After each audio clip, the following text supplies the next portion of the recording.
Setelah mengatakan itu, Isyana bertanya pada Tama. "Tuan, apa kamu ingin mencoba teh yang dibuat dari induk teh puer? Jika kamu ingin mencobanya, aku akan memetik beberapa daun muda untuk membuatkan teh untukmu." Tama berkata sambil tersenyum, "Jika kamu memetik semua daun mudanya, mungkin cukup untuk membuat secangkir. Mari kita lupakan saja. Biarkan dia tumbuh dulu." Isyana berkata sambil tersenyum, "Karena Tuan Muda berkata demikian, maka aku tidak akan mengambilnya untuk saat ini." Tama menggoda, "Menurutku kamu bersikap sopan padaku lagi kan?" "Tidak mungkin," kata Isyana malu-malu. "Aku sudah lama mengatakan itu selama tuannya membuka mulutnya. Aku bersedia menyerahkan apapun." Setelah mengatakan itu, dia segera mengubah topik dan berkata, "Ngomong-ngomong Tuan, apa Tuan Peter sudah kembali bersamamu?" "Belum," kata Tama. "Paman Peter harus menunggu 2 hari untuk pergi ke Eropa Utara bersama Ratu Sofia dari Eropa Utara, dan kemudian kembali ke Indonesia." Isyana mengangguk sedikit dan bertanya, "Lalu ketika Tuan Muda bertemu dengannya kali ini, apa dia memecahkan keraguan di hati Tuan Muda?" Tama tiba-tiba merasa sedih dan menghela nafas. "Dia menjelaskan kepadaku apa itu Senglongge. Seperti yang kamu duga sebelumnya, Senglongge memang belum lahir." Isyana bertanya dengan heran, "Lalu bagaimana Senglongge diciptakan?" Tama menunduk dan bergumam, "Senglongge adalah ketika seseorang mengupas naganya sendiri dan kemudian memberikannya kepada orang lain. Berkah adalah naga yang sedang naik daun." Perkataan Tama tidak terlalu mengagetkan Isyana. Hanya butuh beberapa detik baginya untuk mencerna apa yang dikatakan Tama, dan dia berkata dengan lembut, "Saya sudah menebak logika ini ketika membuat asumsi, tapi tidak yakin. Sekarang tampaknya semuanya masuk akal. Naga itu unik, dan tidak semua umat naga bisa melahirkan keturunan naga.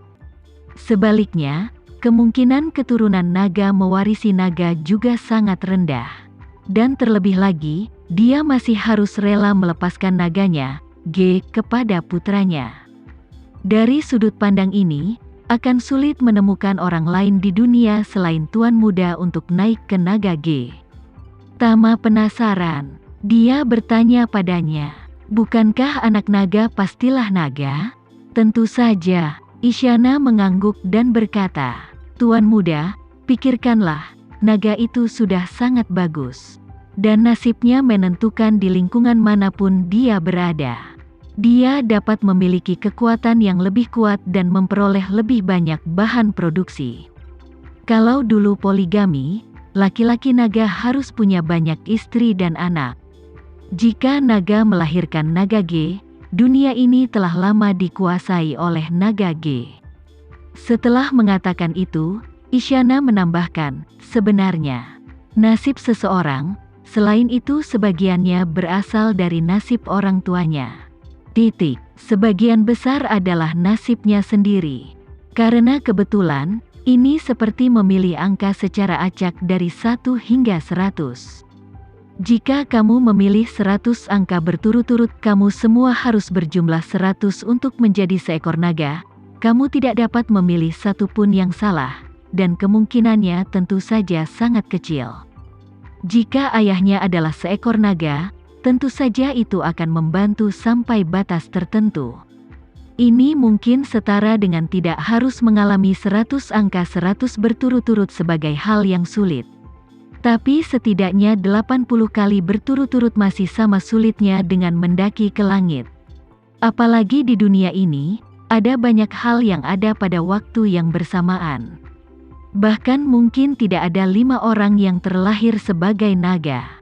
Peluang melahirkan naga di antara 5 orang ini hampir nol. Sepanjang 5.000 tahun sejarah Indonesia, mungkin hanya ada 1 anak laki-laki yang ayahnya adalah seekor naga dan putranya juga seekor naga. Setidaknya, saya telah hidup bertahun-tahun dan membaca buku-buku kuno yang tak terhitung jumlahnya. Tapi mereka belum pernah mendengarnya." Tama hanya bisa menghela nafas, Aku tidak pernah memikirkan masalah ini. Dan mengira takdir itu diwariskan. Sepertinya aku bodoh. Isyana tersenyum dan berkata, Tuan muda, kamu tidak perlu meremehkan diri sendiri. Faktanya, kebanyakan orang tidak mengetahui nasibnya sampai mereka mati. Setelah mengatakan itu, Isyana jadi bertanya-tanya. Saya telah hidup bertahun-tahun dan mereka telah mempelajari rahasia Feng Shui dan 8 diagram kitab perubahan. Saya sudah lama belajar, tapi saya belum pernah mendengar bahwa nasib juga bisa dikupas. Dari mana ayahmu mempelajari teknik mengupas takdir? Tama berkata, kemungkinan besar itu adalah kata pengantar 9 kitab suci misterius yang mendalam. Saat dia berbicara, dia berkata dengan sedikit kebingungan. Paman Peter meninggalkan fotokopi kata pengantar 9 kitab suci misterius yang mendalam. Salinannya ada di sini bersamaku, tapi aku belum menyesuaikan mentalitasku untuk mempelajarinya. Setelah mengatakan itu, Tama mengeluarkan fotokopi kata pengantar 9 kitab suci misterius yang mendalam dari ranselnya. Meletakkan di atas meja teh, dan berkata, ini adalah kata pengantar 9 kitab suci misterius yang mendalam, tapi aku belum membacanya. Isyana melihat salinannya, mengangguk penuh pengertian, dan berkata, nasib kamu dan ayahmu disebabkan oleh perubahan yang mengejutkan dalam kata pengantar 9 kitab suci misterius yang mendalam. Wajar jika Tuan Muda tidak bersiap. Jika itu saya mungkin akan membakar fotokopi itu dan tidak pernah menyentuhnya selama sisa hidup saya. Tama berkata dengan ekspresi serius. Sebenarnya bukannya aku tidak siap, aku hanya sedikit takut. Ketakutan adalah kata yang jarang diucapkan Tama. Namun menghadapi Isyana, dia mampu mengungkapkan pikiran terdalamnya tanpa keberatan. Isyana merasa sedikit terkejut ketika dia mendengar Tama mengatakan dia takut. Dia segera bertanya dengan prihatin, saya ingin tahu apa Tuan Muda bersedia memberitahu saya apa sebenarnya yang ditakuti Tuan Muda? Tama terdiam lama sekali. Setelah memilah pikirannya, dia berkata dengan fasih, aku telah memberitahumu awal dan akhir mendapatkan 9 kitab suci surgawi yang misterius dan pengalaman hidupku setelah mendapatkannya. Sejak kamu dan aku membuka hati, banyak hal yang telah kau dan aku alami bersama. Dan kamu mengetahui semuanya dengan jelas. Selain itu, perjalananku ke Amerika kali ini telah mengkonfirmasi dugaanmu dan aku sebelumnya. 9 kitab suci surgawi yang misterius, bukanlah suatu kebetulan sama sekali. Itu adalah serangkaian rencana yang dibuat ayahku untukku setelah dia memberiku takdirnya. Berbicara tentang ini, Tama berkata lagi, lihatlah petunjuk yang saling terkait. Yang pertama adalah ayahku secara tidak sengaja memperoleh 9 kata pengantar sutra misterius, lebih dari 30 tahun yang lalu. Kata pengantar 9 sutra misterius ini tidak hanya dapat membawanya menuju pencerahan, tapi itu juga bisa membantunya memahami takdir dan menguasai seni mengupas takdir. Aku menduga ada catatan tentang rahasia keabadian dalam kata pengantar 9 kitab suci misterius yang mendalam. Dan dia serta ibuku juga, karena apa yang disebut rahasia keabadian.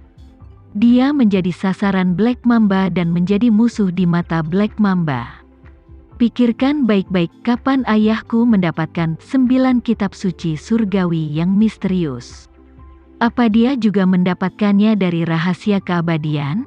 Yang lebih aneh lagi adalah, kata pengantar 9 kitab suci misterius, memungkinkan ayahku menemukan 9 kitab suci surgawi yang misterius, dan menguasai seni pengupasan takdir. Namun, 9 kitab suci surgawi yang misterius, hanya dapat diakses oleh mereka yang telah naik ke tingkat naga. Dan pengalaman ayahku selanjutnya secara bertahap memaksa dia untuk mengorbankan dirinya demi menyelamatkan putranya, mendorong dia untuk menghilangkan takdirku. Pada saat yang sama, Dia mengatur agar Paman Peter mentransfer 9 kitab suci surgawi yang misterius 20 tahun kemudian, membawakan padaku dan biarkan aku mengambilnya. Apa menurutmu ini akan menjadi serangkaian jebakan? Ekspresi Isyana berkilat ngeri. Dia membuka matanya lebar-lebar dan berkata, "Tuan, apa kamu mengatakan bahwa semua ini direncanakan oleh orang lain, ya?"